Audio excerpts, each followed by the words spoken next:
Hello and welcome class 12 in another video. In this video we'll talk about another experiment that was performed by Faraday. In previous class we have discussed about one experiment and I have given you some homework like to explain about जब हम पहले magnet को move कर रहे थे, अगर हम magnet को एक जगह रख के कॉइल को मूव करेंगे। एक्सपेरिमेंटल रिजल्ट सेम ही आया था, बस मैंने आप लोग को ये बता दिया था कि अदर वे अराउंड भी कर सकते हैं हम। तो ये कुछ अलग है। इसमें क्या लिया गया है, एक सिलेंडर लिया गया है। ठीक है, सिलेंडर ज़रूरी नहीं कंडक्टर हो भी सकता है, बट यहाँ पे मोस्ट प्रोबेबली कंडक्टर अगर नहीं भी लेके चलते हैं तो भी ये आपको कॉइल दिख रही होगी, एक पी नाम की कॉइल दिख रही होगी ये वाली, और एक ये कॉइल दिख रही है जो कि ऐसे लपेटी हुई है सिलेंडर पे। ठीक, तो साफ साफ समझ में आ रहा होगा आप लोगों को। इसको हम प्राइमरी कॉइल बोल रहे हैं, इसको हम सेकेंडरी कॉइल बोल रहे हैं। सेकेंडरी कॉइल में गैल्वेनोमीटर लगा हुआ है, प्राइमरी कॉइल में बैटरी है, पूरी सर्किट एक लगी बनी हुई है। ठीक है, की है, जिसको नहीं पता की का काम क्या होता है, की जब क्लोज्ड होती है तभी आपका सर्किट क्लोज्ड होता है जिसमें कि करंट बहेगी। की ओपन होगी तो करंट नहीं बहेगी। ठीक, रियोस्टैट क्या होता है, रियोस्टैट की मदद से आप करंट कितना जाना है ये कंट्रोल कर सकते हो। करंट ज़्यादा जाना है सर्किट में कि करंट कम जाना है, तो वो आप कंट्रोल कर सकते हो विद हेल्प ऑफ रियोस्टैट। इसको बोलते हैं वेरिएबल रेजिस्टेंस। ठीक है, रेजिस्टेंस को हम चेंज कर सकते हैं। ओके, तो सारी चीज़ें इक्विपमेंट्स आपको पता हो गए। Now will discuss about the experiment. What was the experiment?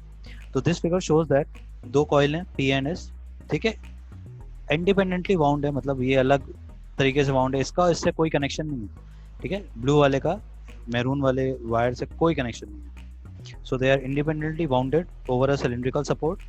ठीक, तो एक कॉइल पी है हमारी जिसको हम प्राइमरी कॉइल बोलेंगे। ठीक है, पी प्राइमरी, एंड एक कॉइल एस है हमारी जिसको हम सेकेंडरी कॉइल बोलेंगे। ओके, सो हमारे सर्किट आपको दिख रहा है सामने जैसा बना हुआ है। This was an experimental setup that was setup by Faraday's and okay, और ये एक सेंसिटिव गैल्वेनोमीटर से कनेक्ट कर दिया गया है एस को। ठीक, ये एक सेंसिटिव गैल्वेनोमीटर है। अभी मैंने यहाँ पे डायरेक्शन दिखाया हुआ है, अभी मैं बात करता हूँ डायरेक्शन ये कहाँ से। चलो, तो कुछ ऑब्जर्वेशन जो उन्होंने ऑब्जर्व किया मैं उसको आप लोगों को बताने वाला हूँ। पहला जो ऑब्जर्वेशन था, ये देखा गया कि जब की को प्रेस किया हमने, ऑब्वियसली जब हम की को प्रेस करेंगे, यहाँ पे की को प्रेस करने का मतलब की यहाँ से टच हो जाएगा, और जब की यहाँ से यहाँ टच होगा तभी करंट बहेगी, पूरा सर्किट कंप्लीट हो जाएगा। अदरवाइज ये सर्किट अभी इनकम्प्लीट है, देखो की ओपन है। ठीक है, तो हमेशा की क्लोज होनी चाहिए अगर आपको सर्किट कंप्लीट करना हो। तो जैसे ही की अगर हम प्रेस करेंगे यानी कि की को क्लोज करेंगे, गैल्वेनोमीटर एक डिफ्लेक्शन दिखाने लगेगा। जैसे ही की क्लोज हुआ, गैल्वेनोमीटर जो कि कहाँ लगा हुआ है, सेकेंडरी कॉइल में लगा हुआ है, वो एक डिफ्लेक्शन दिखाने लगेगा हमको। ठीक, बट डिफ्लेक्शन दिखाएगा हमको एक अपोजिट डायरेक्शन में। फॉर एग्जांपल, अगर यहाँ पे आपकी करंट किस तरीके से, यहाँ पे अगर हम करंट की बात करें तो करंट यहाँ से जाएगी, मैं एरो अगर बना दूँ तो करंट आपकी ऐसे जाएगी, इसमें से ऐसे करके। ठीक, और फिर वहाँ से वापस आएगी इधर की तरफ, तो इधर की तरफ आएगी नीचे। ठीक है, एंड ऐसा ऐसा समझ रहे हो ना मेरी बात को, किस तरह से घूमेगी करंट। तो करंट इस तरीके से घूमेगी, बट आप देखोगे कि गैल्वेनोमीटर में जो डिफ्लेक्शन आएगा वो अलग डायरेक्शन में आएगा। ठीक है, अपोजिट डायरेक्शन में, जिसमें कि जैसे ये यहाँ पे अगर गैल्वेनोमीटर लगा होता तो इसका डिफ्लेक्शन कुछ अलग टाइप से होता, but due to this coil इस वाले गैल्वेनोमीटर में अपोजिट डायरेक्शन का डिफ्लेक्शन आ रहा है, जो कि अपोजिट किसके, अगर हम गैल्वेनोमीटर को यहाँ कहीं लगा देते तो जो डिफ्लेक्शन आता उसका अपोजिट यहाँ पे आ रहा है देखने को। अभी एक्सपेरिमेंटली हमें ये देखने को मिला, पहला ऑब्जर्वेशन। दूसरा ऑब्जर्वेशन, अगर देखो दूसरा ऑब्जर्वेशन क्या कह रहा है कि अगर की आपने प्रेस करी हुई यानी कि क्लोज्ड है और एक स्टेडी करंट फ्लो हो रहा है, स्टेडी करंट यानी कि एक कांस्टेंट करंट फ्लो हो रहा है, उसको हम रियोस्टैट की मदद से चेंज नहीं कर रहे हैं, तो क्या देखा गया कि जो डिफ्लेक्शन है गैल्वेनोमीटर में वो आया ही नहीं जब स्टेडी करंट फ्लो होगा इस सर्किट में। ठीक है, एक कांस्टेंट करंट फ्लो होने लगेगी, उसके बाद डिफ्लेक्शन आएगा ही नहीं। इसका मतलब ऑब्वियसली डिफ्लेक्शन किसी ना किसी पर्टिकुलर चेंज की वजह से आ रहा है। हमने लास्ट एक्सपेरिमेंट में भी देखा था, फ्लक्स के चेंज की वजह से इंडक्शन हो रहा था, तो यहाँ पे भी इंडक्शन कोई ना कोई चेंज की वजह से ही है, क्योंकि स्टेडी करंट जब पास की गई तो कोई डिफ्लेक्शन नहीं आया सेकेंडरी कॉइल के जो गैल्वेनोमीटर यहाँ पे लगा हुआ है। Is it clear? So these were the observation, ये दो ऑब्जर्वेशन हुए। तीसरा ऑब्जर्वेशन, जैसे करंट जो आपका प्राइमरी कॉइल में है उसको बढ़ाएंगे हम, जैसे जैसे जो करंट हम बढ़ाते जाएंगे प्राइमरी कॉइल में, करंट कैसे बढ़ेगा, हम रेजिस्टेंस रियोस्टेट से रेजिस्टेंस की वैल्यू कम करते जाएंगे, तो जितना कम रेजिस्टेंस उतना ज़्यादा करंट फ्लो होगा। समझ रहे हो, सिंपल सी बात है। रियोस्टेट इज अ कॉन्सेप्ट जिसमें कि आप रेजिस्टेंस को चेंज कर सकते हो, दैट्स इट। ये आपको लैब में देखने को मिलेगा, ठीक है, आपने देखा भी होगा इसको कहीं ना कहीं, हर जगह ये पाया जाता है। ओके, सो जैसे जैसे हम करंट मतलब बढ़ेगा प्राइमरी कॉइल में, जो इंड्यूस करंट है जो कि फ्लो होने लगेगा सेकेंडरी कॉइल में, ठीक है, उसकी वजह से वो वहाँ पे इस तरीके से बहने लगेगा। ओके, जैसे जैसे इंक्रीज होगा वैसे वैसे इतना ज़्यादा यहाँ पे भी इंडक्शन करंट का होगा। Is it clear? ओके, तो एक सेंटेंस है जिसको कि आप लिख सकते हो, the induced current flows in the secondary is the same in the same direction as that at the make of the primary circuit, ठीक है। मेक मतलब कि प्राइमरी सर्किट जैसे बनी हुई है, जैसे प्राइमरी सर्किट बनी हुई है वैसे। Is it clear? Same direction में। Is it clear? यानी कि जैसे जैसे हम करंट बढ़ाएंगे वैसे वैसे हम क्या देखेंगे कि जब हमारा जैसा डायरेक्शन में हमारा प्राइमरी सर्किट में हमारा जो करंट है वो दौड़ रहा है, जिस डायरेक्शन में जिस तरह से दौड़ रहा है, उसी तरीके से जो इंड्यूस्ड करंट होगा, जो कि सेकेंडरी कॉइल में इंड्यूस होगा current due to primary coil, वो भी उसी डायरेक्शन में घूमेगा जैसे जैसे हम करंट की डायरेक्शन बढ़ाएंगे। बट अदर वे अराउंड देखते हैं, जैसे जैसे हम करंट का अमाउंट घटाएंगे with the help of rheostat, ये सारा काम घटाना बढ़ाना करंट का कहाँ से हो रहा है? रियोस्टेट से हो रहा है, ठीक। रियोस्टेट की मदद से जैसे हम करंट को घटाएंगे प्राइमरी कॉइल में, जो इंडक्शन हो रहा है इस प्राइमरी कॉइल की वजह से सेकेंडरी कॉइल में, उस समय पे जो करंट इंड्यूस्ड होगा घटाने की वजह से, वो डायरेक्शन पलट जाएगी। That's it. It was the overall conclusion of this experiment, ठीक है। कंक्लूजन की हम बात करते हैं, ये ऑब्जर्वेशन था, ठीक है, ये ऑब्जर्वेशन था। अगर हम इसके एक्सप्लेनेशन की बात करें तो explanation was quite simple. It was like, जब भी करंट फ्लो होगा ना थ्रू अ कॉइल, तो ऑब्वियसली आप जानते हो करंट फ्लो होगा तो मैग्नेटिक फील्ड एसोसिएट हो जाएगी उसके अराउंड। जहाँ करंट फ्लो होगा मैग्नेटिक फील्ड उसके अराउंड एसोसिएट हो जाती है, ठीक है। सो जैसे हमारी प्राइमरी सर्किट क्लोज हुई, यानी कि प्राइमरी सर्किट हमारी सर्किट की हमने क्लोज किया, यानी कि प्राइमरी सर्किट हमारे क्लोज हो चुकी है, वहाँ करंट फ्लो होना स्टार्ट हो जाएगा, ठीक। So the current through it increases from 0 to a certain steady value, यानी कि करंट जो है हमारी वो 0 से एक पर्टिकुलर वैल्यू तक उसमें फ्लो होने लगेगी प्राइमरी कॉइल में, ठीक है, प्राइमरी सर्किट में। Is it clear? तो जो मैग्नेटिक फ्लक्स होगा, ठीक है, that is linked with the primary circuit, उसके वजह से क्या होगा, सेकेंडरी सर्किट में वो फ्लक्स इंक्रीज होगा, ठीक है। वही फ्लक्स, ये जो फ्लक्स होगा ना प्राइमरी सर्किट से एसोसिएटेड, उसकी वजह से इंडक्शन किसमें हो रहा है? सेकेंडरी कॉइल में हो रहा है करंट का। तो हमारा मैग्नेटिक, बेसिकली हम मैग्नेटिक फ्लक्स से इसको रिलेट करना चाह रहे हैं, क्योंकि हमने लास्ट एक्सपेरिमेंट में पढ़ा था कि मैग्नेटिक फ्लक्स चेंज होगा उसके वजह से करंट आता है, तो हम मैग्नेटिक फ्लक्स की बात करते हैं। So the magnetic flux linked with the primary and hence with the secondary also increases, ठीक है। तो मैग्नेटिक फ्लक्स जो आपका प्राइमरी सर्किट से एसोसिएटेड है वो भी बढ़ता है, साथ ही सेकेंडरी सर्किट में जो फ्लक्स आएगा इसके वजह से वो भी बढ़ेगा, ठीक है। इसकी वजह से क्या होता है, एक इंड्यूस करंट सेटअप हो जाता है। कहाँ पे होगा? सेकेंडरी कॉइल में, ठीक है, किसी एक डायरेक्शन में, for example. Okay, so this setups an induce current in the secondary coil in one direction, ठीक। अब जैसे जो हमारी प्राइमरी सर्किट को हम क्लोज ओपन कर देंगे, समझ रहे हो, मतलब पहले सर्किट क्लोज थी, अब हमने सर्किट को ओपन कर दिया, तो क्या होगा, तब होगा ये कि करंट डिक्रीज होगा, ठीक। ऑब्वियसली एक स्टेडी वैल्यू जो आ चुकी थी, ठीक है, क्लोज करने की वजह से, की को क्लोज करने की वजह से आप जब की ओपन कर दोगे तो हमारा जो एक स्टेडी वैल्यू आ चुकी थी उससे ऑब्वियसली करंट कम होने लगेगी। ठीक, तो उससे होगा क्या, जो मैग्नेटिक फ्लक्स है सेकेंडरी कॉइल में भाई वो भी कम होने लगेगा। ठीक है, तो देखो क्या हुआ, प्राइमरी में करंट आया, उसके वजह से मैग्नेटिक फ्लक्स बना प्राइमरी में, उस मैग्नेटिक फ्लक्स की वजह से सेकेंडरी में भी मैग्नेटिक फ्लक्स आया आया। अब जब करंट हम कम करेंगे तो मैग्नेटिक फ्लक्स भी कम होगा पी में, उसकी वजह से सेकेंडरी कॉइल में भी फ्लक्स कम होगा। इसे क्लियर? सारी बातों को एकदम दिमाग में बैठाते जाना, ठीक है, इमेजिनेटिव होके सोचते जाना मैं क्या क्या कह रहा हूँ। And then an induced current is set up in the secondary coil, but जैसा पहले डायरेक्शन था वैसा नहीं, अब अपोजिट डायरेक्शन, जैसा कि मैंने आप लोग को पहले ही बताया। ठीक, सो जब स्टेडी करंट फ्लो होगा प्राइमरी कॉइल में, जो मैग्नेटिक फ्लक्स, देखो अभी क्या बात हो रही थी, करंट घटने बढ़ने की बात हो रही थी।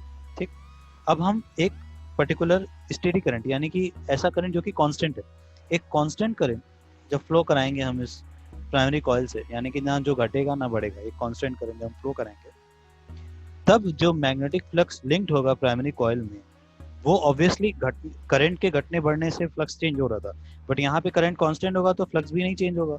अब जब फ्लक्स ही नहीं चेंज होगा तो क्या करंट इंड्यूस होगा? नहीं होगा। तो हमने 3 केसेस पढ़ लिए ना, इसी एक्सपेरिमेंट में हमने 3 केसेस पढ़ लिए। ठीक, क्या पढ़ा हमने? पहले हम करंट को बढ़ाते चले जा रहे थे, क्या पाया गया, उसकी वजह से सेकेंडरी कॉइल में मैग्नेटिक फ्लक्स आया ज़्यादा, एक कोई पर्टिकुलर डायरेक्शन में सपोज, ठीक, उसी डायरेक्शन में जहाँ पे हमारा करंट जो है टी में फ्लो हो रहा था। ओके, जैसे ही करंट घटा तुरंत सेकेंडरी कॉइल में जो करंट इंड्यूस हुई थी उसका डायरेक्शन चेंज हो गया, अपोजिट हो गया बिल्कुल। ओके, कहते हैं ना वही वाला, जज्बात बदल गए, पूरा वही। और जब तीसरा केस, जब हम कांस्टेंट करंट फ्लो कराते हैं सर्किट में, तो हमारा जब करंट ही कांस्टेंट है तो मैग्नेटिक फ्लक्स जो एसोसिएट होगा वो भी कांस्टेंट होगा। ओके, देखो करंट की वजह से आई मैग्नेटिक फील्ड की वजह से आई मैग्नेटिक फ्लक्स।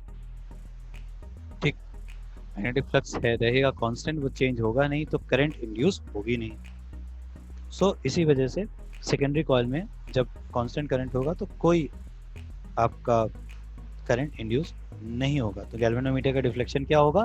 0। देखो मैं ये क्यों डिस्कस कर रहा हूँ डिटेल में, because these are the conceptual questions जो कि बोर्ड में पूछा जा सकता है, प्रीटी श्योर। ठीक है, सो इसीलिए मैं ये सारी चीजें बता रहा हूँ। तो कंक्लूजन में हम क्या कह सकते हैं? कंक्लूजन हमारा क्या है? देखो 2 ही कंक्लूजन बनेगा। पहला conclusion, the magnetic flux linked with the closed circuit changes अगर whenever the magnetic flux linked with a closed circuit, जैसा कि ये closed circuit है, changes, जब वो चेंज होगा मैग्नेटिक फ्लक्स, ठीक, एक क्लोज सर्किट से लिंक जो मैग्नेटिक फ्लक्स है वो जब चेंज होगा तो ऑब्वियसली क्या होगा?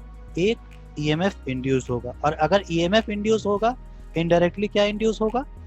करंट इंड्यूस होगा, एक करंट सेटअप हो जाएगा। ठीक, इंड्यूस्ड करंट सेटअप होगा, पहला कंक्लूजन।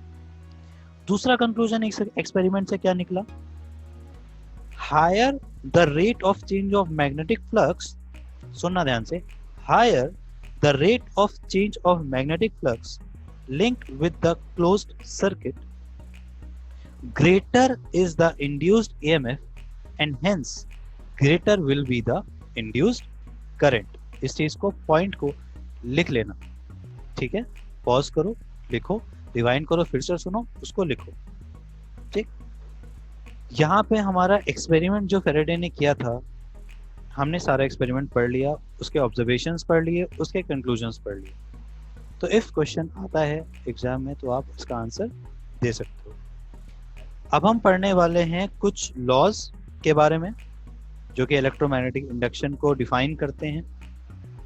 ठीक, 2 लॉ पढ़ेंगे हम, एक तो फैराडेज का लॉ पढ़ेंगे, दूसरा हम लेंज का लॉ पढ़ेंगे। लेंस लॉ नहीं, लेंज लॉ, ठीक है, जेड। तो एक हम फैराडे का लॉ पढ़ने वाले हैं, एक हम लेंस का लॉ पढ़ने वाले हैं। थोड़ा सा पढ़ेंगे लॉ को, उसका एक्सप्लेनेशन देखेंगे एंड उसके बाद कुछ न्यूमेरिकल्स को सॉल्व करेंगे। तो आओ करते हैं।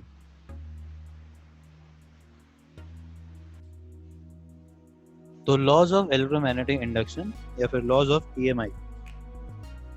ठीक है, हम दो लॉ पढ़ेंगे जैसे कि मैंने पहले बताया था, फैराडे का लॉ एंड लेंस का law. So there are two types of law जिसमें कि गवर्न होता है पूरा फिनोमिना इलेक्ट्रोमैग्नेटिक इंडक्शन का। ठीक है, ये दोनों लॉ गवर्न करते हैं पूरा इलेक्ट्रोमैग्नेटिक इंडक्शन का पूरा फिनोमिना। इन्हीं दो लॉ को हम आगे तक घसीटते हुए ले जाएंगे और पढ़ेंगे डिटेल में। ओके, फैराडे लॉ क्या देता है हमको, मतलब फैराडे लॉ से हमें पता क्या चलता है, फिजिकल सिग्निफिकेंस। फैराडे लॉ हमको देता है मैग्नीट्यूड ऑफ इंड्यूस्ड ईएमएफ, यानी कि कितना ईएमएफ इंड्यूस हुआ, कितना ईएमएफ जनरेट हुआ विद द इंडक्शन। इंडक्शन की वजह से कितना ईएमएफ जनरेट हुआ, उसका हमको फैराडे लॉ ने उसका हमको क्या दिया, मैग्नीट्यूड निकाल कर दे दिया। ठीक, अब हम दूसरे लॉ पे अगर आए, लेंस लॉ। लेंस लॉ ने हमको क्या दिया, लेंस लॉ ने हमको उस इंड्यूस्ड ईएमएफ जो कि फैराडे लॉ से हमने मैग्नीट्यूड निकाल लिया था ईएमएफ का, जो कि प्रोड्यूस हुआ है या फिर जो कि जनरेट हुआ है या फिर जो कि इंड्यूस हुआ है, उसके डायरेक्शन की बात हमें कहां से पता लगेगी, लेंस लॉ से पता लगती है। किसके डायरेक्शन की बात पता चलती है, इंड्यूस्ड ईएमएफ के। तो इस चैप्टर में हम बेसिकली क्या पढ़ेंगे, ईएमएफ के बारे में जो कि इंड्यूस होता है, करंट के बारे में जो कि इंड्यूस होता है। कैसे इंड्यूस होता है, due to the change in magnetic flux. Concept बिल्कुल क्लियर होना चाहिए, वही कॉन्सेप्ट है, हम सिर्फ और सिर्फ ऊपर नीचे पढ़ते हैं, दैट्स इट। ठीक है, चलो अब हम बात कर लेते हैं फैराडे के लॉ की। ठीक है, तो फैराडे के लॉ की हम बात करेंगे। पहला law, first one is Faraday's law. अच्छा, फैराडे का भी दो लॉ है। ठीक, फैराडे के भी दो लॉ है, first law and second law. जैसे न्यूटन के लॉ थे वैसे फैराडे के भी लॉ हैं, फर्स्ट और सेकंड लॉ। एक एक करके पहले तो हम लॉ, क्योंकि देखो लॉ से हम डेफिनेशन और लॉ ऐसी चीज है जिससे हम छेड़छाड़ नहीं करते, जैसा होता है उसको एज इट इज हम पढ़ते हैं। क्योंकि लॉ किसी ने बना के गया था, उसका एक एक वर्ड की मीनिंग होती है, इसीलिए हम उसको छेड़छाड़ नहीं कर सकते। ओके, जैसा लिखा है कॉमा जैसा जो भी, हम एज इट इज लिखते हैं। So first law states that whenever the magnetic flux linked with a close circuit changes. क्या कहता है, ये ऑलरेडी आप लोग दिमाग में पढ़ चुके हो, कोई ऐसा नया नहीं है, बट फिर भी फर्स्ट लॉ यही कहता है, whenever the magnetic flux linked with a closed, मैं लिख देता हूं फैराडे का लॉ फर्स्ट।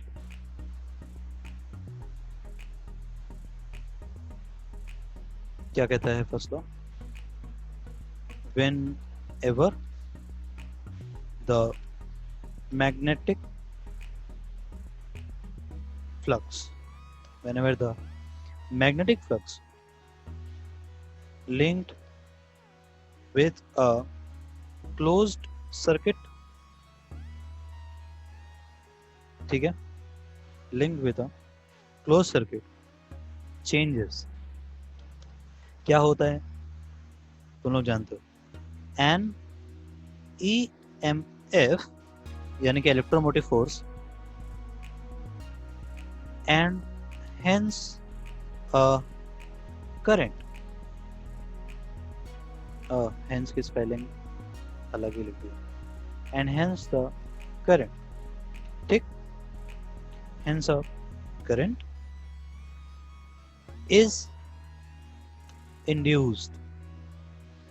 जानते हो ना इस बात को, अभी हम चिल्ला चिल्ला के बता चुके हैं ऑलरेडी, पिछले क्लास में बताया था। induced in it, induced in it, which last, वो कब तक रहता है, only so long, तब तक रहता है, as the change in flux is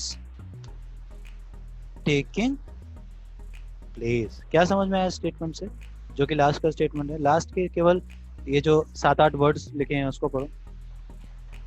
in it which last only so long, मतलब तब तक ही लास्ट करेगा वो इंड्यूस्ड ईएमएफ जब तक कि आपका चेंज इन फ्लक्स बरकरार है। ठीक है, चेंज इन फ्लक्स मेंटेन्ड है, यानी कि फ्लक्स बराबर चेंज होता रह रहा है। जब तक चेंज होता रहेगा फ्लक्स आपका, तब तक के लिए ही इंड्यूस्ड ईएमएफ रहेगा। जैसे ही चेंज हुआ बंद, ठीक है, वैसे ही आपका इंडक्शन भी हो जाएगा बंद। क्लियर? सो इसी फिनोमिना को हम बोलते हैं इलेक्ट्रोमैग्नेटिक इंडक्शन। इसमें कुछ नया नहीं था, फर्स्ट लॉ, ठीक। और सेकंड लॉ देखते हैं फैराडे का, क्या कहता है ये सेकंड लॉ। और भाई इसके बारे में भी जान लिया जाए, क्या कहता है हमारा सेकंड लॉ। सेकंड लॉ कहता है the magnitude of the induced EMF, the magnitude of the induced EMF, यानी कि electromotive force, is equal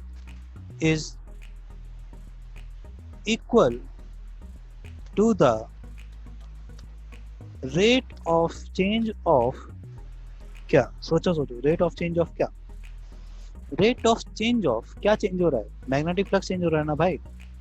magnetic flux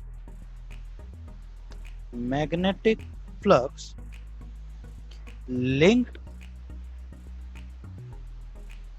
with the closed circuit, अगर हमको उसको मैथमेटिकली लिखना होगा तो हम कैसे लिखेंगे भाई? Rate of change of magnetic flux है ना, कैसे लिखेंगे बताओ? Rate of change of magnetic flux क्या लिखते हैं? याद करो, rate of change of displacement कैसे लिखते थे हम? Rate of change of displacement with respect to time कैसे लिखते थे बताओ? यहाँ पे भी किसके रिस्पेक्ट में चेंज होगा? टाइम के रिस्पेक्ट में ही चेंज होगा ना मैग्नेटिक फ्लक्स, टाइम के रिस्पेक्ट में ही चेंज करेंगे हम। जैसे वहां पे dx/dt is equal to v होता था, वैसे यहाँ पे क्या हो जाएगा? d∅/dt हो जाएगा, कुछ अलग थोड़ी होगा। क्या हो जाएगा? दिस विल बी d∅/dt किसके बराबर है? Is equal to EMF। EMF को हम जैसे छोटा सा एप्सिलॉन लिखते थे, वैसे बड़ा एप्सिलॉन लिखते हैं। EF को हम यहाँ पे E से ही चलो डिनोट कर लेते हैं। वैसे E से नहीं करना चाहिए, E stands for electric field. I can not actually use the symbol of this, but मैं यहाँ पे एक हल्का सा रफ में बना देता हूँ ताकि तुम लोग को लगे सिंबल ऐसा कुछ ऐसा होता है, जैसे इस तरीके से, ठीक है। This is the symbol of EMF that we used here, ठीक है। इस केस में हम जो EMF का सिंबल यूज करते हैं वो यही करते हैं। ये तुम लोग ने ऑलरेडी करंट इलेक्ट्रिसिटी वाले चैप्टर में देख लिया है, और जब हम पोटेंशियोमीटर वगैरह सॉल्व कर रहे थे, पोटेंशियोमीटर में भी तो EMF ही निकालते थे, नॉन EMF निकालते थे ना, with the help of non EMF, ठीक है। तो ये बात क्लियर है। और एक चीज और, ये जो EMF, ये जो है लॉ, ये जो हमने लिखा हुआ है यहाँ पे ऐसा मॉड लगा हुआ है। मॉड का मतलब क्या? ये जो वैल्यू होगी ये पॉजिटिव होगी, पहली चीज। यहाँ पे ऐसा मॉड लगा हुआ है। मॉड का मतलब तो सब लोग जानते हो ना, मॉड के अंदर कुछ भी आएगा वो बाहर निकलेगा पॉजिटिव। तुम अंदर -2 डाल दो, बाहर निकलेगा +2 आ जाएगा। तुम अंदर 2 डाल दो, बाहर निकलेगा तो भी 2 आएगा, ठीक। तो कुल मिला के मॉड के बाहर निकलेगा तो कोई भी चीज वो पॉजिटिव हो जाएगा, ठीक है। मॉड इज एक तरह से, मॉड एक जेल है जिसके यहाँ अगर कोई भी नेगेटिव आदमी जाएगा वो पॉजिटिव होके बाहर निकलेगा। जेल तो नहीं कहेंगे, कोई आश्रम कह लो, जो भी कहना। खैर, अब हम बात करते हैं लेंज लॉ की। ये तो बात थी फैराडेज लॉ की, ठीक है। अब बात कर लेते हैं लेंज लॉ की। लेंज लॉ, ठीक, लेंज लॉ की बात करते हैं। लेंज लॉ क्या स्टेट करता है? हमने फैराडे का फर्स्ट लॉ हमें पता था। सेकेंड लॉ में हमने कुछ नई चीज सीखी जो कि एक मैथमेटिकल इक्वेशन है। इस इक्वेशन को कोई नंबर मत दो क्योंकि आगे हम चल के और भी चीजें करेंगे। तो लेंज लॉ क्या कहता है? लेंज लॉ ये कहता है कि the direction of induced current, Lenz law कहता है the direction of induced current, the direction of induced current, induced EMF, obviously induced EMF की वजह से क्या इंड्यूस होगा, करंट। तो लेंज लॉ क्या बताता है, डायरेक्शन ऑफ करंट, ठीक है। The direction of induced current is such that is such that it opposes the cause which it opposes the cause which produces it, ठीक है। देखो सिंपल सा चीज दिखा है, the direction of induce current is such that, मतलब induce current का direction ऐसा होता है कि it opposes the cause which produce it. ऐसा कौन सा कॉज है, कॉज यानी कि रीजन, क्या रीजन है, किसके वजह से इंड्यूस करंट आता है, चेंज इन मैग्नेटिक फ्लक्स, ठीक है। यानी कि चेंज इन मैग्नेटिक फ्लक्स को अपोज करता है करंट का, इंड्यूस्ड करंट का डायरेक्शन। आप समझ रहे हो मेरी बात, बहुत ही अच्छे से समझ गए होंगे। यानी कि क्या लिख सकते हैं हम आगे करके, मतलब और कॉमा करके क्या लिख सकते हैं, it opposes the change in magnetic flux, magnetic flux की चेंज को अपोज करता है। भाई कॉज को अपोज कर रहा है, कॉज क्या है, चेंजिंग मैग्नेटिक फ्लक्स, ठीक है। तो हमारी डेफिनेशन ऐसी बन गई। यहाँ पे हम इसका अगर मैथमेटिकल फॉर्म लिखना चाहें, ठीक है, तो कैसे लिख सकते हैं, हमने फैराडे का लिखा था, ठीक, फैराडे में मॉड आया था, ईएमएफ में आया था, बिल्कुल आया था। सो टेकिंग इनटू अकाउंट, अगर हम अब मैथमेटिकल एक्सप्रेशन लिखना चाहें अकॉर्डिंग टू लेंज लॉ, तो हमारी ऊपर वाली इक्वेशन d5/dt किस में चेंज हो जाएगी, देखो दिस विल बिकम, टेकिंग हम लिखेंगे टेकिंग इनटू अकाउंट, ऑब्वियस मतलब लिखने का तरीका है कि हम ध्यान में रखते हुए, लेंज लॉ को ध्यान में रखते हुए, ठीक है, फैराडे लॉ किस तरीके से चेंज हो जाएगा, फैराडे लॉ इस तरीके से बदल जाएगा कि फैराडे लॉ हमारा जो हो जाएगा इस तरीके से, ई, जब मैं ई लिखूंगा इसका मतलब मैं ईएमएफ के लिए लिख रहा हूँ, this is not electric field, ठीक है, डिस्क्लेमर बोल दे रहा हूँ, सुन लेना, कोई इसको ई मत लिख देना अपने कॉपी में, इसको क्या लिखोगे आप, ये लिखोगे, ये दिस, ठीक है, इसको ऐसा लिखोगे, दिस इज ईएमएफ, मैं यहाँ पे ई लिख रहा हूँ but you don't write E in your copies, your notes copies. ये किस में बदल जाएगा, माइनस, किसकी वजह से माइनस आया, अपोज द कॉज की वजह से, minus d/dt, clear. Negative sign क्या इंडिकेट कर रहा है, negative sign is indicating the direction of induced EMF, ठीक है। देखो induced EMF, induced current, direction एक ही बात है अभी, ठीक। आगे चल के जब क्वेश्चन सॉल्व करेंगे हम उसमें दिमाग लगाएंगे, अभी कॉन्सेप्ट हमें समझना है, ठीक है। चाहे आप इंड्यूस्ड करंट की डायरेक्शन की बात करें, चाहे इंड्यूस्ड आपके ईएमएफ की बात करें, एक ही बात लेके चलेंगे, बिकॉज होता दोनों अलग चीज है, बट क्योंकि डायरेक्शन हम एक ही मान के चल रहे हैं, ओके, ठीक। चलो बढ़ते हैं आगे। नेगेटिव साइन क्या इंडिकेट कर रहा है, it is indicating the direction of EMF, क्या है वो, it is such that it is opposing the change in magnetic flux. Changing magnetic flux किस तरीके से लिखा हुआ है, d5/dt से, और चेंजिंग मैग्नेटिक फ्लक्स को अगर अपोज करना होगा तो नेगेटिव साइन लग जाएगा, और ये किसके बराबर हो जाएगा, ईएमएफ के इक्वल हो जाएगा। Is it clear. सोचो अगर अगर अगर हम इसको थोड़ा सा और इम्प्रोवाइज कर देते, थोड़ा सा और इम्प्रोवाइज करते इसी इक्वेशन को, कुछ नहीं, क्या एक कंसीडर कर रहे हैं, एक चीज कंसीडर कर रहे हैं, अगर हमारी कॉइल में एंड नंबर ऑफ टर्न्स है, कितने टर्न्स हैं, इफ लिख देता हूं, if coil has n turn bounds, ठीक है, n टर्न बाउंड्स नहीं लिखना होगा, n बाउंड टर्न्स, ठीक, अगर n नंबर ऑफ टर्न्स हमारे बाउंडेड है उस सिलेंडर में या फिर कहीं भी ऐसे सिस्टम में, उसके केस में हमारा ये एक्सप्रेशन किस में बदल जाएगा, तब जो हमारा ईएमएफ डेवलप होगा in all these turns this will be equal and in the same direction obviously. ठीक है, जो भी ईएमएफ इंड्यूस होगा, अगर n नंबर ऑफ टर्न्स है तो अगर एक टर्न में एक ईएमएफ निकल रहा है तो ऐसे 10 टर्न में 10 ईएमएफ निकलेंगे और सबकी ऑब्वियसली डायरेक्शन तो सेम ही है, डायरेक्शन भी सेम है और आपस में इक्वल भी होंगे, ऑब्वियस सी बात है। ठीक, क्योंकि यूनिफॉर्म हम मान के चलते हैं कुछ, तो अल्टीमेटली क्या होगा, सारे ईएमएफ एड अप हो जाएंगे तो टोटल इंड्यूस ईएमएफ हमारा किसके बराबर हो जाएगा। सो इसको ऊपर ही लिखते हैं यार। So total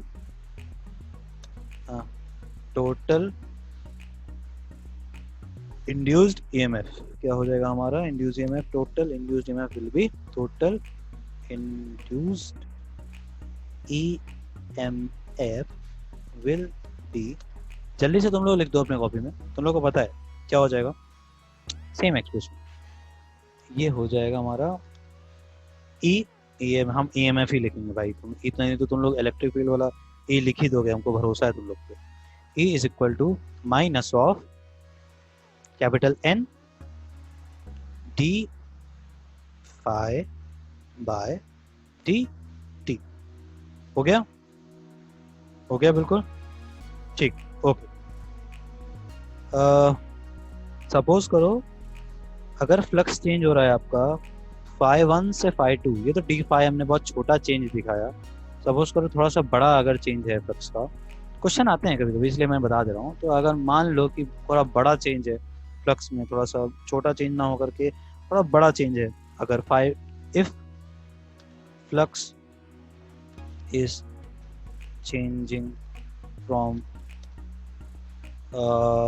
phi 1 to phi 2, suppose करो अगर फाई 1 से फाई 2 चेंज हो रहा है, देन हमारा जो ईएमएफ का एक्सप्रेशन आएगा वो कैसा आएगा देन हम क्या निकालेंगे, देन एवरेज, क्योंकि बड़ा हो जाएगा तो हम ऑब्वियसली उसमें एवरेज, जब बड़ा चेंज की बात आती है तो उससे जो भी हम चीजें निकालते हैं वो एवरेज बन जाता है।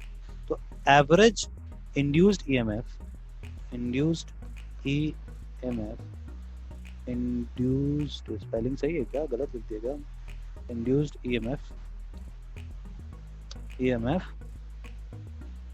इंड्यूस्ड ईएमएफ विल बी, क्या हो जाएगा, मतलब यही फॉर्मूला लिख दो भाई, क्या है उसमें कुछ अलग थोड़ी है, क्या हो जाएगा, दिस हमारा ई विल बिकम, यानी ईएमएफ, हम ई नहीं लिखेंगे ईएमएफ ही लिखेंगे, ईएमएफ इज इक्वल टू क्या हो जाएगा, माइनस फॉर्मूले से फिर कैपिटल एन, अब ये पहले डी फाई होता था, डी फाई की जगह क्या हो जाएगा, फाई 1 से फाई 2 में चेंज होगा, फाई 2 माइनस फाई 1, ठीक है, phi 2 minus phi 1 bracket close upon d t आएगा, नहीं भाई टी आएगा, बड़े चेंज की बात कर रहे हैं ना, ठीक है। तो अच्छा, अब अगर आपका यूनिट की बात कर लेते हैं, ईएमएफ की यूनिट अगर इस तरह से हम निकालते हैं तो क्या निकल के आएगी, अगर ईएमएफ की यूनिट आएगी आपकी, अगर आपका जो फाई है वो वेबर में है, वेबर्स में, ठीक है, अगर फाई वेबर्स में है और टाइम टी सेकेंड्स में है, अगर आपका फाई ये वेबर्स में है, एन की तो ऑब्वियसली कोई यूनिट होगी नहीं, नंबर है, फाई की यूनिट अगर वेबर में है, टी सेकेंड्स में है, तो आपको जो ईएमएफ की यूनिट निकल के आएगी वो आएगी वोल्ट्स में, ठीक है, unit of EMF will be in volts, इस चीज को याद रख लेना, एकदम दिमाग में बैठा लो, इज इट क्लियर, ओके। चलो आगे बढ़ते हैं, तो हम लोग एक क्विक रिव्यू कर लेते हैं, हमने अभी तक क्या क्या जाना, हमने अभी तक जाना है नंबर 1, सबसे पहले हमने पढ़ा था इस जो हम इस चैप्टर में मैग्नेटिक फ्लक्स के बारे में, किसके बारे में पढ़ा था, मैग्नेटिक फ्लक्स के बारे में पढ़ा था, किसके बराबर होता है, फाई से हम इसको डिनोट करते हैं या फाई बी से डिनोट करते हैं, क्योंकि यहाँ पे हम मैग्नेटिज्म ही पढ़ रहे हैं, तो फाइव में ही डिनोट कर लेते, डजेंट मैटर। ये किसके बराबर था बेटा, b इंटू ए कॉस, कॉस किसके बराबर, थीटा के बराबर, है ना। था कि नहीं था, क्योंकि अब हम न्यूमेरिकल सॉल्व करने जा रहे हैं तो थोड़ा थोड़ा हम जान लेते हैं छोटी छोटी चीज़ों के बारे में। तो ये हमने सीखा था, इसको हम और क्या लिख सकते हैं, B vector dot A vector लिख सकते हैं, B vector dot A vector, बिल्कुल कॉस थीटा को डॉट में बदल दिया। चलो दूसरी चीज़ हमने क्या सीखी, दूसरी चीज़ जो तो हमने सीखी थी वो सीखी हमने इंड्यूस्ड ईएमएफ, जिसको कि हम किससे डिनोट करते हैं वो ऊपर लिखा हुआ है। ओके, ये किसके बराबर है, ये है minus of N d phi by D t, ये हमने सीखा। नंबर थर्ड हमने क्या सीखा, नंबर थर्ड हमने सीखा एवरेज इंड्यूस्ड ईएमएफ, जब चेंज बड़ा होगा, एवरेज इंड्यूस्ड ईएमएफ किसके इक्वल है, ये भी माइनस ऑफ एन ब्रैकेट में phi two minus phi one, phi two minus phi one bracket close divided by time, और ईएमएफ की यूनिट क्या होगी, वोल्ट होगी, जब आपका फाई वेबर में होगा एंड टाइम सेकेंड्स में होगा। Is it clear. एक चौथी चीज भी है जो कि पुरानी चीज है, इसमें कुछ बताने वाला है नहीं बात, ओम्स लॉ। क्या कहता है Ohm's law, I is equal to EMF upon resistance, ठीक है। अदर वे अराउंड भी लिख सकते हो, ईएमएफ पता है तो रेजिस्टेंस पता है, करंट निकाल सकते हैं, करंट पता है, ईएमएफ पता है, रेजिस्टेंस निकाल सकते हैं, करंट पता है, रेजिस्टेंस पता है, ईएमएफ निकाल सकते हैं, ठीक है। V is equal to I R, Ohm's law में हम V पढ़ते थे, फिर बाद में वो ईएमएफ चेंज हो जाता है। क्लास 10 तक हम ईएमएफ के बारे में ऐसा कुछ जानते ही नहीं थे, यहाँ पे हमने ईएमएफ के बारे में भी जाना। एक्चुअली में ईएमएफ और पोटेंशियल दोनों थोड़ा अलग चीज़ होता है, ये हमने चैप्टर नंबर 2 में जाना कि ईएमएफ क्या होता है, पोटेंशियल क्या होता है, पोटेंशियल डिफरेंस क्या होता है, ठीक है, वर्क डन से रिलेटेड होता है वो सारी चीज़ें, सब कुछ रिवाइज करते हुए चलना, ठीक है। भूलना मत पिछला, ऐसा नहीं कि आगे बढ़ते चले जा रहे हैं और पिछला भूलते जा रहे हैं, कोई मतलब नहीं है ऐसे पढ़ाई से, ठीक। हमें पता है बहुत सारे सब्जेक्ट पढ़ने होते हैं एक टाइम पे, तो it is quite burden, but अकेले तुम ही लोग नहीं हो जो बर्डन झेलो, जितने भी 12th आप लोग के सीनियर्स पास करके गए होंगे सबने ये प्रेशर झेला हुआ है, और आप लोग के साथ तो थोड़ा सा सिलेबस रिडक्शन भी है, तो फिर भी इट्स क्वाइट लेस, ठीक है। तो बर्डन एक्चुअली में क्या है, वो दिसंबर जनवरी में जब जाओगे, जब प्रैक्टिकल सर पे होंगे तब पता चलेगा बर्डन क्या होता है। इसीलिए जो बात कही जा रही है अभी से तो वो लोग दिमाग में बैठा लो, और ख़ास कर से तो जो लोग आप लोग लिए हो, क्या नाम है, बायो,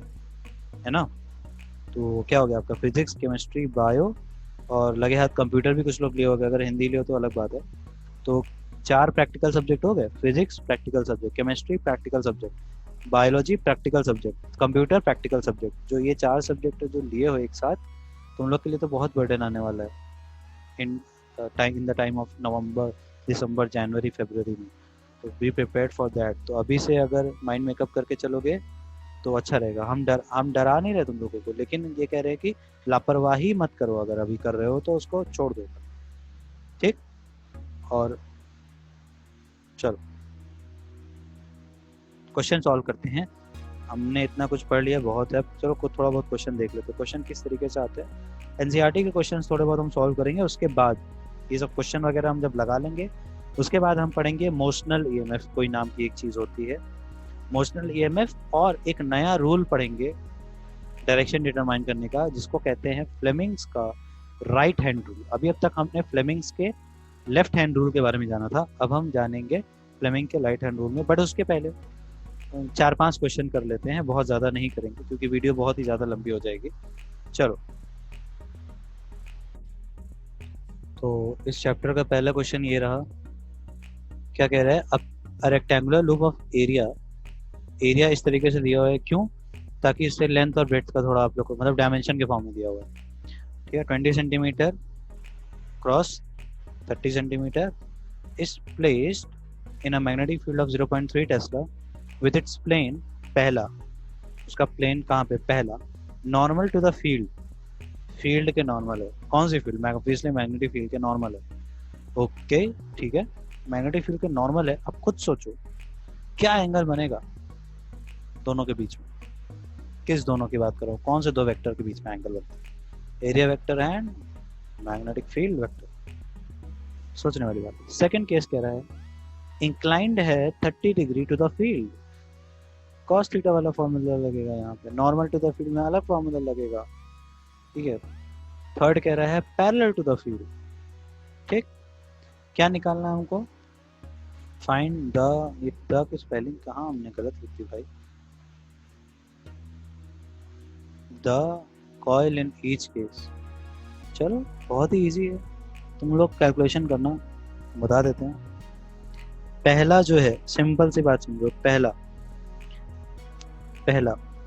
हम एरिया निकाल लेते हैं जैसे दिया हुआ है। मतलब ऑब्वियसली एरिया हम सेंटीमीटर में तो नहीं, मीटर में ही निकालेंगे, तो क्या हो जाएगा 20 सेंटीमीटर को चेंज करके मीटर में ये हो जाएगा 0.2 मीटर, और 30 सेंटीमीटर को चेंज करेंगे तो हो जाएगा 0.3 मीटर। 0.2 0.3 ये आ जाएगा लगभग एरिया आएगा आपका, अगर हम उसको माने तो आई थिंक 0.06 हाँ 0.06 मीटर का स्क्वायर, ये एरिया आ रहा है। और हमें क्या चाहिए, और हमें मैग्नेटिक फील्ड दिया हुआ है, कितना दिया हुआ है 0.3 टेस्ला में ही चाहिए, डजंट मैटर। ओके इतनी चीज़ें हमें पता है। सपोज कर लो कि एंगल जो है थीटा फील्ड बना रहा है विद द नॉर्मल, ठीक है, to the plane of the coil. Okay let theta be the angle made by the field B, जो कि आपके सामने लिखा हुआ है, with the normal to the plane of the coil. Okay तो पहले वाले केस में क्या होगा भाई, पहले वाला क्या कह रहा है, normal to the field, normal to the field मतलब हमारा जो प्लेन है नॉर्मल टू द फील्ड है।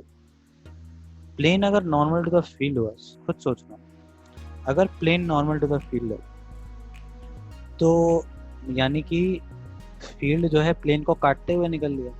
प्लेन का एरिया वेक्टर किधर किधर है, सोचो, प्लेन का एरिया वेक्टर किधर निकलेगा, नॉर्मल टू द प्लेन निकलता है ना, यानी कि angle between area vector and magnetic field in case of first क्या हो गया, देखो मैं बना भी देता हूँ, मुझे क्या रेक्टेंगुलर है ना, तो रेक्टेंगल बनाओ भाई, ऐसा ही मान लो, ऐसा रेक्टेंगल है, ठीक, और फील्ड उसके इस तरीके से, ऐसे ही तो कह रहा है, फील्ड उसका इस तरीके से काटते हुए निकल रहा है।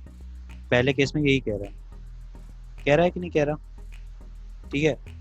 अब बताओ इसका एरिया वेक्टर किधर निकल के आएगा, इस प्लेन का निकाल के दिखाएं एरिया वेक्टर, ये देखो ये निकल के आया ऐसे, एरिया वेक्टर ऐसे ही तो निकलता है आउटवर्ड एकदम नॉर्मली काटते हुए इसको इस तरीके से। अरे ये प्लेन ऐसे नहीं तुम्हारे सामने होके नहीं रखा है, ऐसा मतलब प्लेन को कैसे कंसीडर करोगे, ऐसा कंसीडर करो कि लाइन जैसा दिखे तुमको प्लेन, थोड़ा सा हम उसको छोटा कर देंगे प्लेन, ऐसा थोड़ा तो तुम लोग को फील है, खैर छोड़ो कोई बात, ऐसा मतलब इस तरीके से रखा हुआ है प्लेन। ओके सो अब आप लोग देख पा रहे होगे, ठीक, तो कितना एंगल बन रहा है दोनों के बीच में, यानी कि एरिया वेक्टर और मैग्नेटिक फील्ड वेक्टर के बीच में 0 डिग्री का एंगल बन रहा है ना। तो पहला सॉल्यूशन हमारा क्या हो गया, सॉल्यूशन नंबर 1,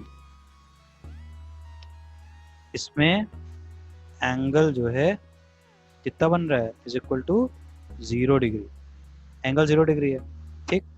और क्या निकालना है हमको, मैग्नेटिक फ्लक्स निकालना है। क्या फॉर्मूला होता है मैग्नेटिक फ्लक्स का, बोलो, फाई इज इक्वल टू क्या होता है, बी इंटू ए कॉस थीटा होता है। यहाँ पे थीटा 0 डिग्री हो गया तो क्या हो जाएगा, बी इंटू ए कॉस 0 डिग्री, कॉस 0 डिग्री कितना होता है 1, बी इंटू ए क्या हो जाएगा, जो भी होगा निकालो, ये हो जाएगा 0.3 इंटू 0.06, ठीक है। कितना हो गया भाई ये अप्रोक्सीमेटली हो जाएगा 0.0 नहीं 0 पॉइंट, हाँ 0.018, 0.018, ठीक। और यूनिट क्या हो जाएगी जल्दी से बता दो, वेबर, ठीक है। वेबर, हमने वेबर क्यों लिख दिया, देखो टेस्ला क्या होता है, weber per metre square, tesla is equal to weber per metre square.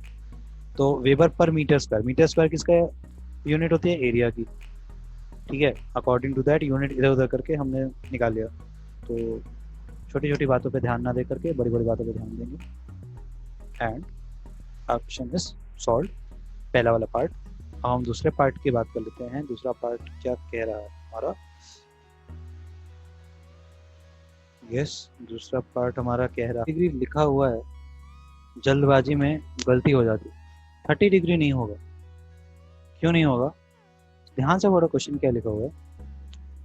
It is making an angle with its plane, देखो with its plane incline 30 degree to the field, plane incline 30 degree to the field, यानी कि ये plane है, अगर line ये जो दिख रही है ये वाली ये प्लेन है, ठीक है, इंक्लाइन, और ये फील्ड है, पैरेलल वाली जो दिख रही है आपको ये फील्ड है ब्लैक कलर वाली, इसके इसके बीच का एंगल है 30 डिग्री, यानी कि ये वाला एंगल है 30 डिग्री। समझ में आ रही है मेरी बात, 30 डिग्री ये एंगल है। बट आपको कौन सा एंगल चाहिए फॉर्मूला में रखने के लिए, आपको चाहिए ये वाला एंगल, जो कि अब ये एरिया वेक्टर मैंने निकाला इस प्लेन का, ठीक, ये वाला एंगल चाहिए आपने अपने को, ये वाला एंगल, ये वाला एंगल क्या हो जाएगा, ऑब्वियसली क्या दिख रहा है, ये और ये भाई प्लेन और उसका एरिया वेक्टर आपस में परपेंडिकुलर होते हैं, ये एंगल 30 डिग्री है, तो ये एंगल कितना हो जाएगा 90 माइनस 30 दैट इज 60 डिग्री। तो ये वाला एंगल हमारा कितना हो गया बेटा, 60 डिग्री। इज इट क्लियर, चलो ये हमारा हो गया 60 डिग्री। तो हम हमें फॉर्मूले में क्या रखेंगे एंगल में, जो हमारा एंगल है यहाँ पे क्या है, एक्चुअली में 60 डिग्री है, तो बी ए कॉस 60 डिग्री, कॉस 60 कितना होता है, कॉस 60 हमारा होता है 1/2, ठीक है। तो ये जो भी है ये आ जाएगा 0.018/2, ठीक है। कितना आंसर आएगा ये, पॉइंट आई थिंक 0.09 है, 0.009 आ जाएगा, ओके ठीक, 0.009, ठीक, वेबर। चलो थर्ड वाला कर लेते हैं, जल्दबाजी के चक्कर में गड़बड़ होती है। थर्ड वाले में एंगल कितना है भाई, वो भी देख लेते हैं। अब मुझे लगता है थर्ड वाले में एंगल इसका जो है 90 डिग्री आएगा क्या, जहाँ तक हमें इंट्यूशन मिल रहा है। क्या कह रहा है, parallel to the field, obviously यार 90 आ गया ना angle, parallel to the field कह रहा है। क्या पैरेलल टू द फील्ड, क्या parallel to the field, plane is parallel to the field, यानी कि देखो ये तो तुम लोग को दिख रहा था ना ये 60 डिग्री ऐसा, उसको हटाओ, अरे यार शिट, हाँ हाँ क्या हो गया,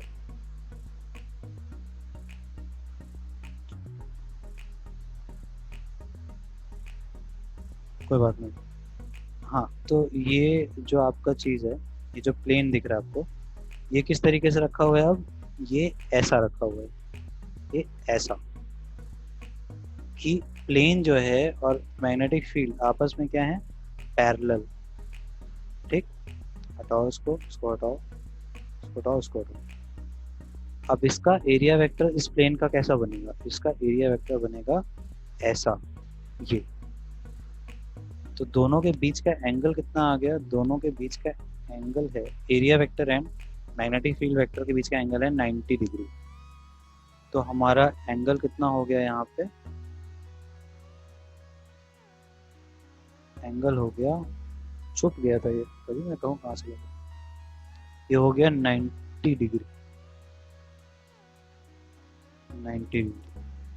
और जहाँ 90 डिग्री हुआ वहाँ पे हमारा cos 90, ये होता है cos 90 0, तो पूरा का पूरा एक्सप्रेशन में हो जाएगा 0। Is it clear? तो ये था हमारा पहला क्वेश्चन, और इसी तरीके से हम नेक्स्ट क्वेश्चन भी करेंगे सॉल्व।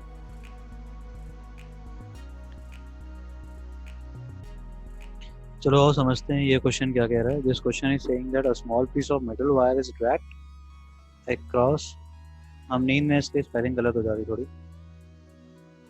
तो परेशानी के लिए खेद है। The gap between the pole pieces of magnet in 0.5 seconds. Okay, समझ रहे हो क्या हो रहा है? A small piece of metal wire, मतलब एक मेटल वायर का स्मॉल छोटा सा टुकड़ा को खींचा जा रहा है across the gap between the pole pieces, ठीक है, पोल के पीसेस के बीच में ऑफ अ मैग्नेट। ऑब्वियसली कौन से पोल? North pole, south pole. कितने सेकंड में? 0.5 सेकंड में, आधे सेकंड में। The magnetic flux between the pole pieces is known to be, जो पोल पीस के बीच में, यानी दोनों पोल के बीच में जो मैग्नेटिक फ्लक्स है वो कितना है? 8 × 10⁻⁻⁴ वेबर। आपको निकालना क्या है? Induced EMF. क्या ये क्वेश्चन आसान है? हम कर सकते हैं। This question is of your text book, NCERT text book का आपका ये क्वेश्चन है, और इसको हम सॉल्व बहुत ही आसानी से कर लेंगे क्योंकि सारा वैल्यू हमें दिया हुआ है ऑलरेडी। अब अगर हम बात कर लें तो आपको क्या दिया हुआ है? Magnetic flux between the pole pieces. Magnetic flux between the pole pieces कभी भी देगा तो आप क्या समझ जाओगे? आपको यहाँ पे दिया हुआ है डी फाई। क्या दिया हुआ है? D phi. कितना दिया हुआ है?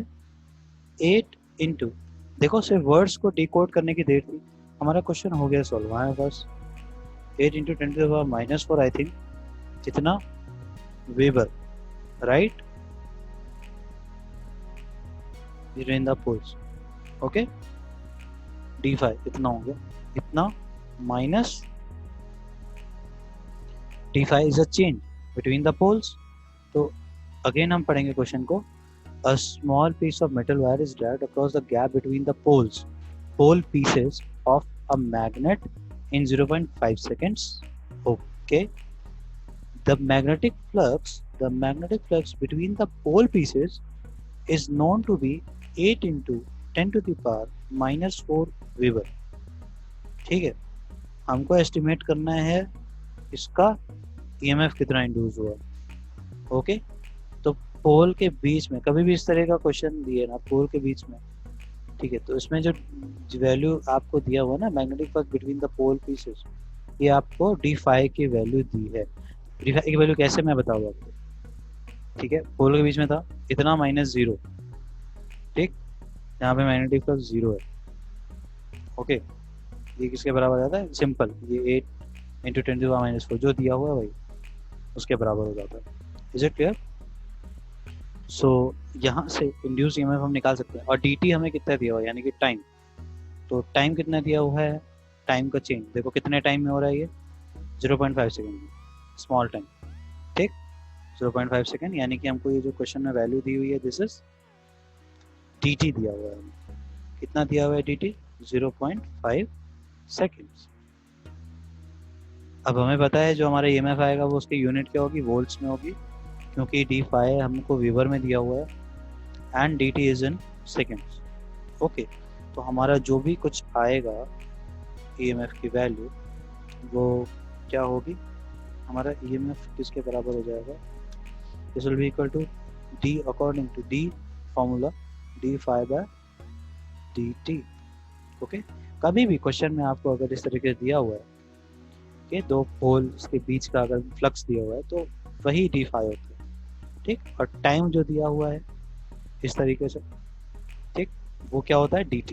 As simple as that. Okay, या तो अलग अलग देगा क्वेश्चन में, पहचानने का देखो, क्वेश्चन सॉल्व करोगे ना अपने आप तुमको मेथडोलॉजी मन में आ जाएगी कैसे करना है, वो प्रैक्टिस से होगा।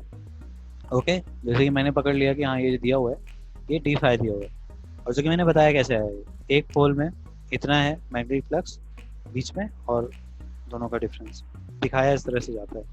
खैर, इसको हम करेंगे सॉल्व, तो ये हो जाएगा हमारा 8 × 10⁻⁴